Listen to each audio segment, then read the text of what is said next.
Hi, I'm Mary Mancini, your Tennessee Democratic Party chair. And this is If You Don't Know, Now You Know, a TNDP podcast. Recorded live from the Tennessee State Capitol in Nashville, we'll be speaking with lawmakers, activists, and candidates, people who can tell you and show you how the laws are made that affect our lives. There's no shortage of issues to be covered about freedom, opportunity, equity, justice, and safety, and we'll hustle to keep you in the loop. And if you don't know, now you know. Hey, it's Mary Mancini, Tennessee Democratic Party chair, and this is If You Don't Know, Now You Know, a TNDP podcast. Today, we're sitting down with Beth Joslin Roth, Executive Director and Policy Director of Safe Tennessee Project, a community of concerned citizens and academicians, yes. Wow, who want to address some of the pressing issues regarding gun violence in Tennessee. We're going to discuss gun violence, permitless carry, and the Second Amendment today, so welcome. Great. It's great to be here. Thanks, Mary. Sure. So tell me a little bit about yourself first. How did you get from Beth Joslin Roth to Beth Joslin Roth, Executive Director and Policy Director of Safe Tennessee Project? So gun violence was not really something that was really even on my radar prior to Sandy Hook. You know, I was aware that we had a problem in our country, and I saw the news stories and was horrified by them. But when Sandy Hook happened, my kids were little. My daughter was 7, the same age as some of the Sandy Hook kids. They went to an elementary school very much like Sandy Hook, a neighborhood school. And that shooting, it just gutted me. And 10 days after Sandy Hook, it was Christmas Eve, and I was setting out the cookies for Santa, and I noticed a note under the plate. And my daughter, who was 7, wrote a note to Santa that said, "Dear Santa, please take some of my toys to heaven and give them to the boys and girls from Connecticut. I wish the shooter had thought how sad the mommies and daddies would be seeing presents under the tree that no one will ever open." And I sat on the living room floor and I sobbed, and I thought, what kind of country am I raising my children in? And what kind of parent am I if I know that this is something that is troubling my kids, that it's something that my 7-year-old is thinking about? If I know that there's a problem and I don't do anything about it, what kind of example am I setting? And that really sort of changed the trajectory of my life. I started researching gun violence. I got involved with a national organization, did some work with them for about a year, but really wanted to focus on Tennessee. And the way I saw the issue from the research I had done was I viewed gun violence as a public health issue. And it seemed to me that in a state like Tennessee, that was going to be the best approach, was to view it through that public health lens and try and educate legislators and the media and the people of Tennessee about not only how bad gun violence is here in our state, but what evidence-based, data-driven policies and programs could be used to combat it. So that's sort of how I got here. That's a very compelling story, and I do later on want to check in with you about you telling that story to state legislators and to sort of hear some of the reactions from that. But first, can you paint a picture for us of what gun violence in Tennessee does look like? So Tennessee has one of the worst gun violence problems in the entire country, and that's not something that you hear. That's certainly not something that the Tennessee General Assembly ever wants to talk about, but it's a fact. The 2018 CDC data just came out. Tennessee is 11th in the entire country for firearm mortality, so gun deaths for all intents. We're now 6th in the country for firearm homicide. We are 4th in the country for youth firearm mortality, and we are 3rd in the country for youth firearm homicide. We're 5th in the country for women murdered by men, and we are 8th in the country for Black homicide victimization. So the statistics are dire. Youth gun homicide has gone up 106% since 2008, and youth firearm suicide has gone up 127% since 2008. And these are topics that no one wants to talk about, and it's very frustrating because people are dying. Our young people are dying, and we don't have any leadership doing anything to address it. As a matter of fact, just the opposite, right? So talk a little bit about permitless carry, and not just permitless carry, but I think that's the one that gets the most attention, right? But what has the state legislature done since the Republicans have taken control to lessen the legislation that helps with gun safety? So basically, the Tennessee legislature has been loosening gun laws for over a decade. We can start with 2008 when we passed legislation to allow people to carry guns into bars. Interestingly, the legislator who sponsored that legislation, who promised his colleagues that these permit holders, these gun owners were very responsible and would never drink and carry a firearm into a bar.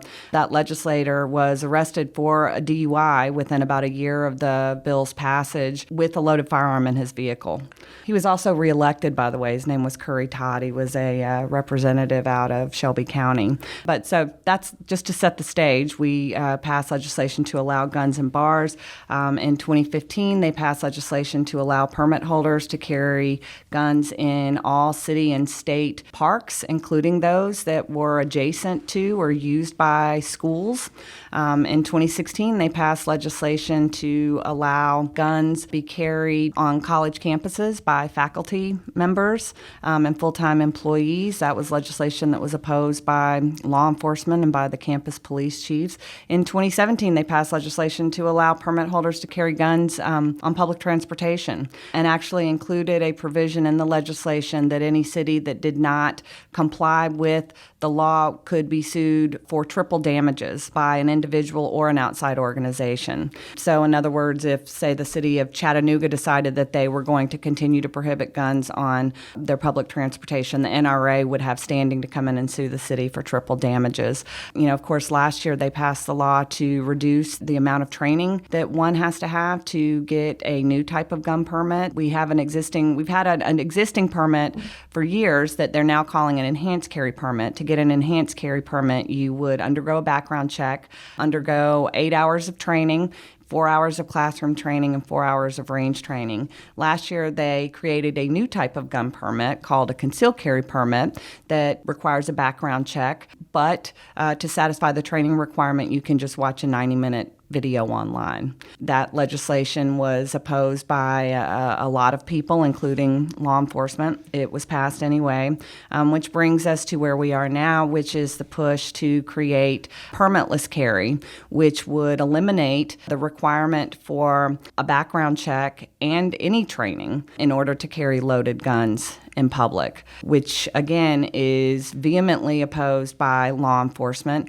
It would mean that law enforcement, if they saw someone with a gun, they would not be able to go up and ask that person if they're legally allowed to possess a gun. There would be no way for them to know if they see someone carrying a gun, if that is a person that's just exercising their Second Amendment rights, or if that is a convicted felon or someone with a mental illness adjudication that's prohibited from carrying a gun, or a convicted domestic abuser. So that's where we are now. And I keep hearing you say that these pieces of legislation, they keep passing despite opposition. And so I want to talk about that a little bit, but I do remember the fight in 2008 against guns being carried in bars. And I remember before it passed, there was a polling that came out that showed like a vast majority, 75-80% of people in Tennessee were against this legislation, and yet it passed anyway. I remember having a conversation at the time with a friend of mine who owned a restaurant, and he had said, I thought that I wanted this legislation because if there's a bad guy with a gun that comes into my bar, my restaurant, I want someone to be able to fight against it. Then he went and he took a class that basically showed you, it was supposed to be rapid response to a situation like that, and because he has a gun carry permit. And he went to that class, and when they simulated a bad person coming into this restaurant or whatever, because he wasn't used to it, he didn't get the training that law enforcement got. He didn't get the training that the military got. He fumbled it, right? Like he was trying to respond and he could not figure out how to get his gun out. And it just happened so fast. And it completely changed his mind. But most people think that there needs to be some gun safety measures to keep communities and their children and their loved ones and their neighbors safe. So everything that you just described is opposed by the people of Tennessee, opposed by law enforcement, the military, and it goes on and on and on. So what are we doing? Well, I mean, you bring up a lot of good points, and especially I would just like to touch on what you were talking about the simulation exercise that this gentleman that you're describing went through. I mean, what we see is that, there was a study done fairly recently looking at the NYPD, right, which is probably one of the most highly trained police forces in the world. And what they found is that in shootout situations, their accuracy, their hit ratio or percentage was in like the 30% range. Wow, so you can imagine if you're not trained, right? Exactly. So, Yeah. I mean, it's one thing when, you're at the range or you're in your backyard and you've got your headphones on and you're 100% focused, you can hit your target. But when the adrenaline is pumping and when stuff is real, You can say the other word.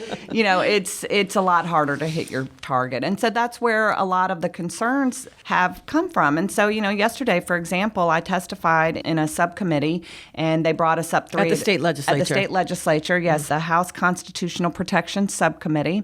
And they brought us up three at a time. And the gentleman to the right of me, who is actually someone that our paths have crossed before, but his name is Leroy Ferris. And Leroy is a firearms instructor, and he's also a former law enforcement officer. And he was there to testify in opposition to the bill, specifically about the importance of training and how, in his experience, he had encountered, numerous people and, tons of people, he said, that, were well-intentioned, but just did not really know how to operate a gun properly, didn't know how to load it properly, did not have proper trigger discipline. I mean, who just didn't know, because, it's like driving a car. I mean, there are things that you need to know to operate a car safely, just like there are things that you need to know to operate a gun safely. So what we've seen ever since the governor made this announcement, which is, I guess, going on, 2 weeks or so, is a number of firearms instructors that are speaking out about the potential danger to the public that could come with having people who may be well-intentioned, okay? I'm not saying that these are bad people, but they may be well-intentioned, but they just might not have had the proper training. And when you introduce those people with loaded guns into public, I mean, it's really an accident looking for a place to happen. And whether that accident is, there is some type of a situation and a person feels that they need to draw their weapon and fire, and maybe their adrenaline is pumping and they shoot the wrong person, or whether it's just somebody who has a gun in their purse or in their backpack and they set it down and the gun fires. I mean, we've seen that. There was a gentleman in, I think it was Clarksville a couple of years ago, an older man who did that exact thing. He dropped his backpack on the ground. He was at a restaurant and the gun fired and it shot him and he died. So anyway, the training, you can't really underestimate the need for training, and responsible gun owners, which make up the majority of gun owners. I mean, I want to be very clear. The majority of gun owners in this state are responsible and they're law-abiding, and that's why they oppose this type of legislation, because they understand the value of training, the necessity of training. So it seems like you answered my next question, which is, what do you say to people who say that we need more guns, to counteract gun violence, right? Well, I mean, when you look at the research, when you study the issue, I mean, more guns means more gun violence. I mean, that's just a given. But, we do have the Second Amendment. This is a state that has a lot of gun owners. Those are just facts, and those are not things that we can really do anything about. But what we can do as a state is make sure that we're listening to experts in public safety, specifically law enforcement, and certainly firearm instructors, and taking their advice, taking their counsel, which is to require anybody who wants to carry a gun in public to undergo a criminal background check and at least basic gun safety training. Basic, at least. At least. Right, I mean, right. That's all we're asking for. Right. So let's talk about the Second Amendment a little bit. We had recent news where one of the Democratic Party presidential candidates had a heated exchange with a member of a union about this issue, because what Democrats get accused of, which couldn't be further from the truth, what we want is there to be exactly what you're working for, right? Common sense gun safety legislation. That, by the way, tracks with the majority of Tennesseans and the majority of people in this state, right? Just be careful with your gun. Go through training, get a permit, make sure we keep guns out of the hands of dangerous people, of people who have emotional problems, of people who have been accused or of domestic violence. Let there be a cool down period, right? These are just common sense. Make sure that you lock your gun safely away, right? Don't bring it into bars where there's drinking and people get their judgment becomes clouded because of that. Or it's just common sense that most people want. So what Joe Biden told a pro-gun auto plant worker on Tuesday is that he was full of shit for saying that Biden and other Democrats by default are actively trying to end our Second Amendment right. So you must see a lot of that at the state legislature. What is your response to that? Well, I've been doing this for a while, and what I've begun to kind of figure out is that what we're often, as people who do what I do, and the Democrats as well, is we're often fighting this straw man, right? This straw man argument. And I think it comes from, there's a couple of reasons that people think that, but part of it is they're threatened by the fact that they know that the majority of people in the country agree with us, right? That we should require background checks for all gun sales, not just ones from licensed dealers, but from private sellers as well. We should do more to keep guns out of the hands of domestic abusers. Somebody with a history of domestic abuse, that's one of the key predictors of future violence and even mass shooters. A lot of mass shooters have that history. Most people understand that doing more to keep guns out of dangerous hands makes sense. So what you see from the gun lobby is a fear that they're going to lose that argument. So they put up these straw mans that what we're really trying to do is repeal the Second Amendment, take guns away from law-abiding citizens, confiscate guns, register guns. And, there's this whole sort of fever dream out there that this is all part of some secret plot to government tyranny and that you need to be able to take up weapons to fight a tyrannical government.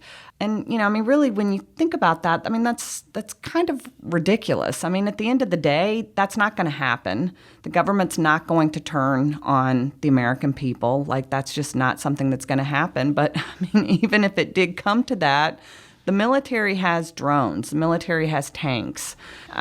Civilian arms are no match for that anyway. But really, coming back again, the straw man argument, right? Now all of a sudden we're deep into having this discussion. When the reality is that we had a Democratic president for 8 years. Not only do you still have your guns, but in Tennessee, we're less safe and there's more gun violence than, like you mentioned earlier in this podcast, there's more gun violence, gun safety issues than there have been for 10 years. Yes. That's yes. Yes. Exactly. So, yeah. Exactly. And what happens to me sometimes is, one of the areas that we focus quite a bit on is gun safety around children and the importance of safe storage, because Tennessee has a real problem with irresponsible, negligent gun owners leaving guns laying around accessible to children. And then the children pick them up and they shoot themselves or someone else with the gun. That's a real problem we have in Tennessee. So one of those incidents will happen. The media will come to me. I'll do an interview about it. I will talk about the importance of safe storage, that a gun owner's most important responsibility is making sure their gun does not end up in the wrong hands, especially the hands of curious kids. And then I will get a barrage of emails and direct messages on Twitter threatening me, telling me, you're not going to take my gun away and take it out of my cold, dead hands. And why are you trying to take guns away from law-abiding citizens? And again, it's so frustrating because in the interview that I had just done with the media, I never even mentioned the Second Amendment. I never even mentioned even gun legislation, just the importance of safe storage of guns. And so what you see is just this reaction from the other side on this issue that may not even be related to the issue at hand. It's also disproportional, too. Yes. Right? Silent majority is a real thing on this issue. Again, we've seen it over the last more than 10 years. Every time the state legislature tries to introduce more legislation like guns in bars, right? We see the polling that says the majority of Tennesseans are 100% with us. But this minority, they're so loud and they're so vocally abusive. They're bullies, basically, that they make you think that they are the majority. And they also, in their own communities, are so loud about their definition of how we as progressives and Democrats, our beliefs in the Second Amendment and gun safety, that they convince everybody else around them, right? Well, the Democrats want to take your gun away. So here we have someone like you who is so well educated, so well versed, knows all the statistics, does an interview like that, where all you're just talking about common sense and protecting children, keeping your children safe. And yet you're subject to this barrage of, like you said, threatening emails and things like that. But it's not the majority of people. They're just bullies, and they're the loudest. And I think we're ultimately winning that battle because of your good work, because you actually do come out and talk about these things in a way that a majority of people do believe in. So thank you for that. Well, one thing I think that's interesting about that, not to interrupt you, but we get accused, my side, right? Those of us fighting for evidence-based, data-driven policies and programs to reduce gun violence, we get accused of being emotional, which I think is funny because I'm actually looking at data and numbers. Right. I'm not having a knee-jerk reaction and not listening to what someone is saying to me. And so, again, it's ironic to be accused of something. I mean, somebody red-faced, getting so angry, accusing me of being emotional while I'm standing there holding my briefcase. Right.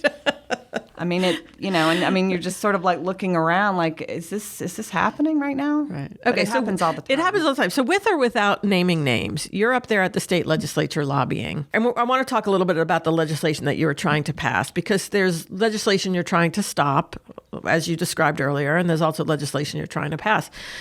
But when you're sitting in a legislator's office and you're presenting all this data, and then you're speaking with a panel of gun safety experts and trainers and law enforcement and military, and they're all against this permitless carry bill, the people who are going to vote for it, how are they even, I can't even get the question out because it's so mind-boggling to me.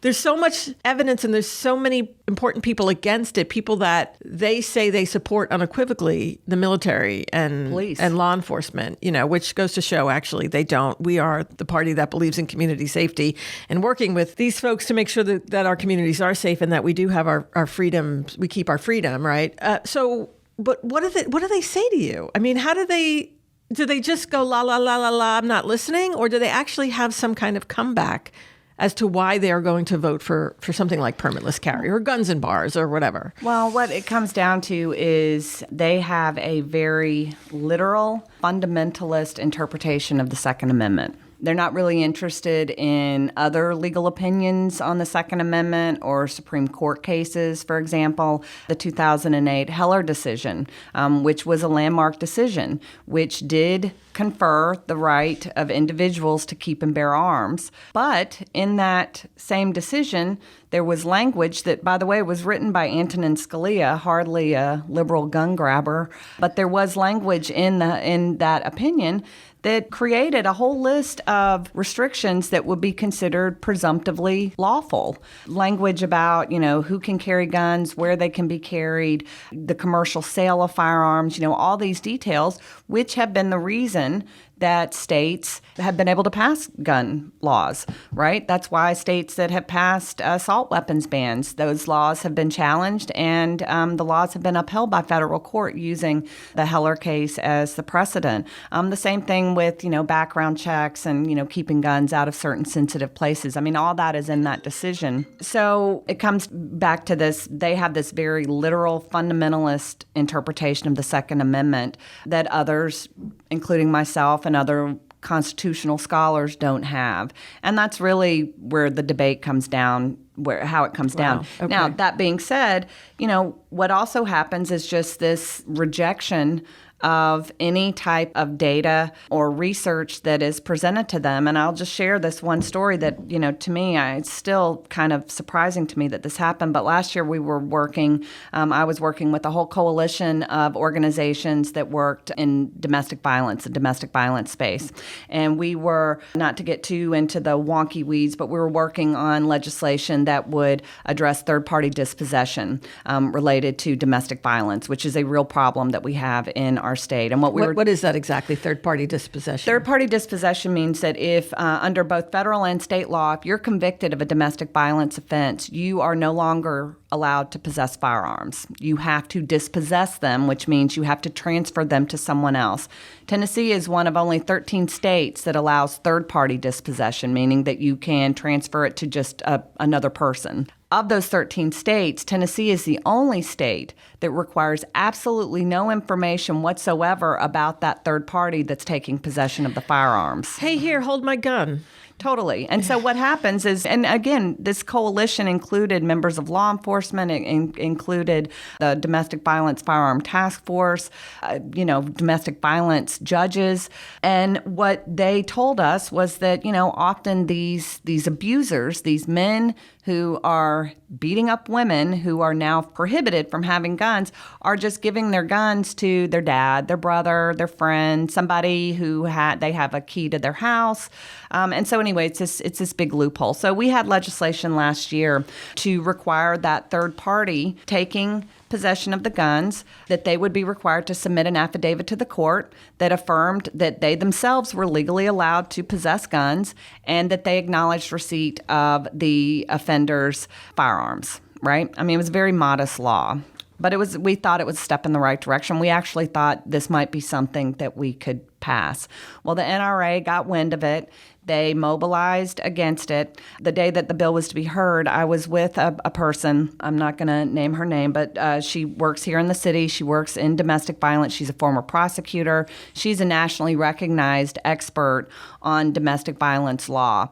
And we sat down with a senator. We caught him in the hallway. We said, "Can we talk to you about this legislation?" He said, "Sure, come on in." He had no idea what we were there to talk about. So we gave him the bill number. We're sitting across the desk for him, and he's scrolling through his iPad like he's trying to figure out what the bill is. We're explaining to him the problem with domestic violence in Tennessee. We've been in the top 10 states for women murdered by men for over a decade.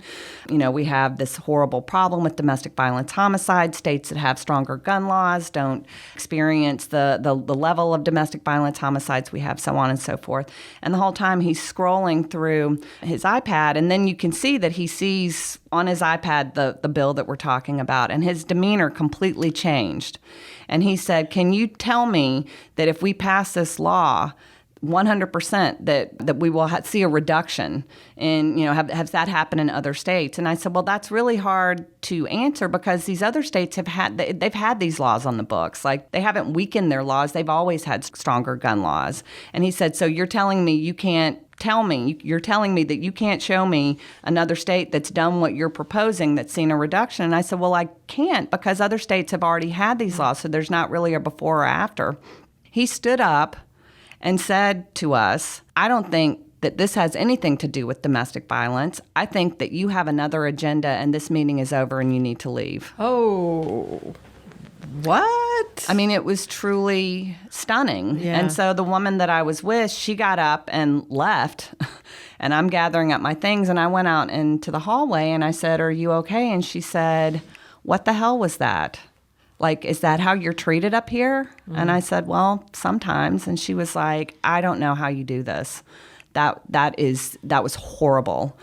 Of course, I'm sort of used to Right, it, but for a moment, you sort of look at it through someone else's eyes, and you're Right. like, that was terrible. So then later in that day in the Senate Judiciary Committee, there was another domestic violence-related piece of legislation up. And after hearing testimony from survivors in a room that had domestic violence survivors in it, Senator Carrie Roberts said, "Look, I think that these victims, they just need to understand there are a lot of guns out there.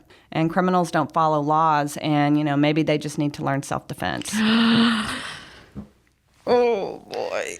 So you asked what it's like dealing with legislators up there, and that's what, unfortunately, it's like. There's not any interest in actually taking an objective view of the problem. There's not really any interest in looking at the data. There's not any interest in looking at the research. There is only an interest in basically putting your fingers in your ears and just the NRA party line. So if you don't know why you should get involved in state level politics, now you know. Yes. No, seriously though, right? It's a very imbalanced state legislature. It's overwhelmingly a supermajority that the Republicans have in both chambers. and they also have the governor's office. So we have a big election coming up in 2020.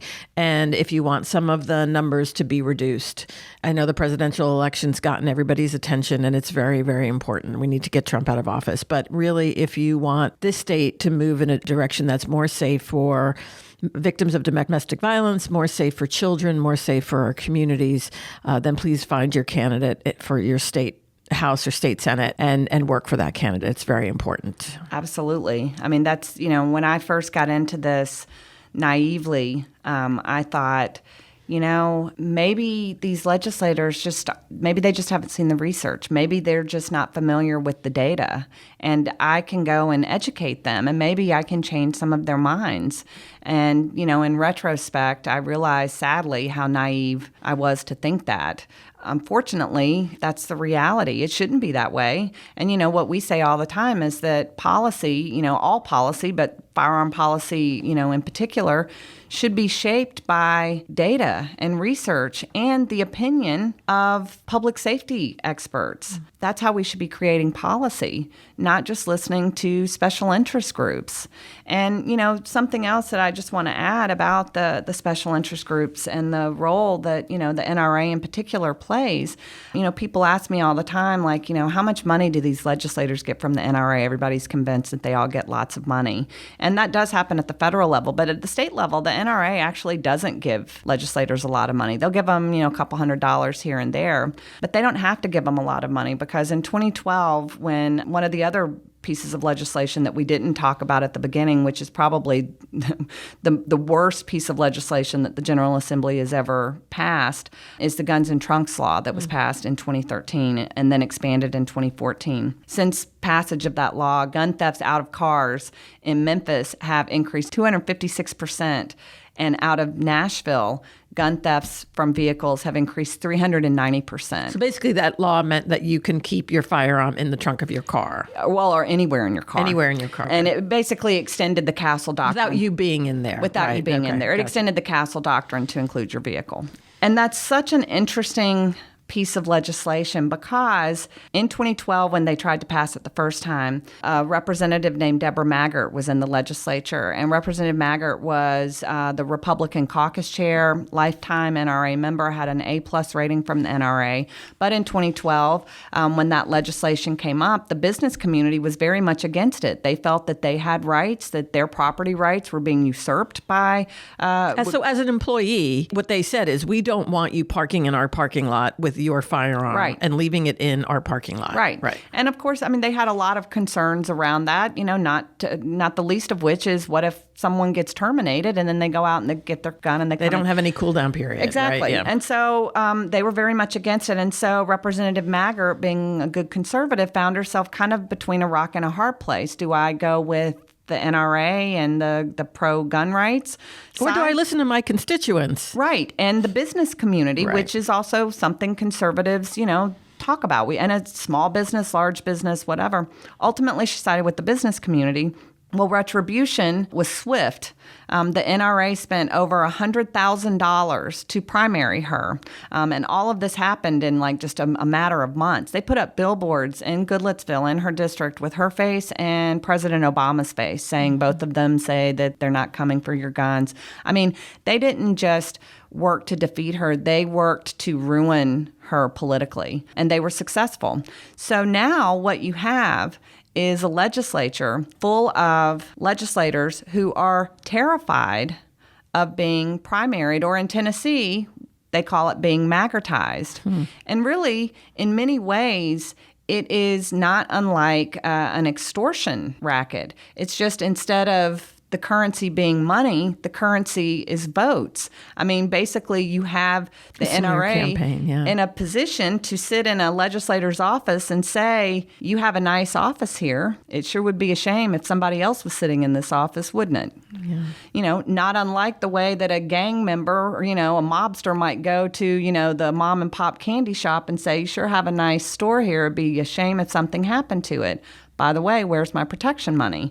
And so what you have then is not just money, but this power, this special interest power being the driving force behind how policy is being created around these issues. And that is, that's a travesty. And that's not the way democracy is supposed to work. It's not. And you explained it so well, and it's also the reason why we don't have Medicaid expansion in the state, because they did the same, not the NRA, but another group did the same thing to those, 7 Republican senators that were in that health subcommittee many years ago. And they said, you're not voting for this because if you do, we're going to primary you. So it happens more often than not. And it is not the way democracy is supposed to work. Well, and speaking of Medicaid expansion, my area of focus is firearm policy, but there is some overlap with the failure to expand Medicaid, because what we see is the enormous amount of money that gun violence costs the state of Tennessee. And a lot of that is due to the fact that a lot of the people that are injured don't have insurance. Yeah.